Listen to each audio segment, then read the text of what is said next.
দেব ভাই বলছে তুফান এখানে কই থেকে আসলো, আসলে তো সত্য কথা, তুফান এখানে কই থেকে আসলো।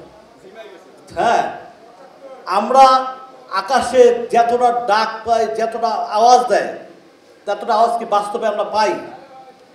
আমরা যেভাবে বলে যে 10 নম্বর সিঙ্গেল আসতেছে পুরো বাঞ্চুর তছনছ করে ফেলবে, আমরা কি পাই?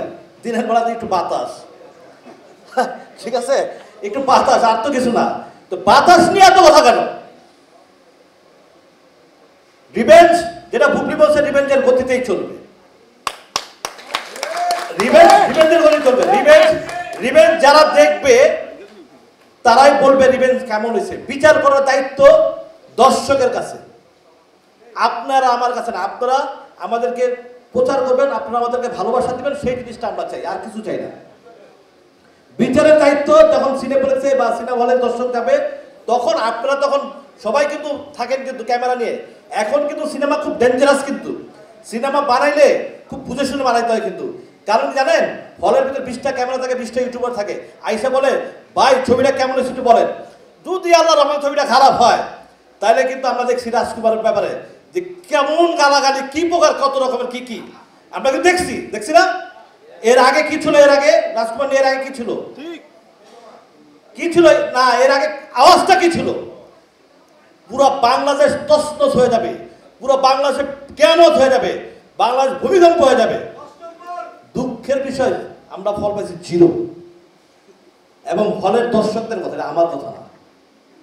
দর্শকরা মধুমিতা সিনেমাতে বেড়েছে আর দিছে। আমি কিন্তু বলছিলাম যে ভাই আপনার হাতে পায়ে ধরি, আপনার ডাইরেক্টর কারো মা বোন নিয়ে আপনার গালাগালি করবেন না। ছবিটা ডিরেক্টর বানাইছে, তার মা বাবা বানায় না। আমি ইকবাল কিন্তু তার পক্ষে কথা বলছিলাম।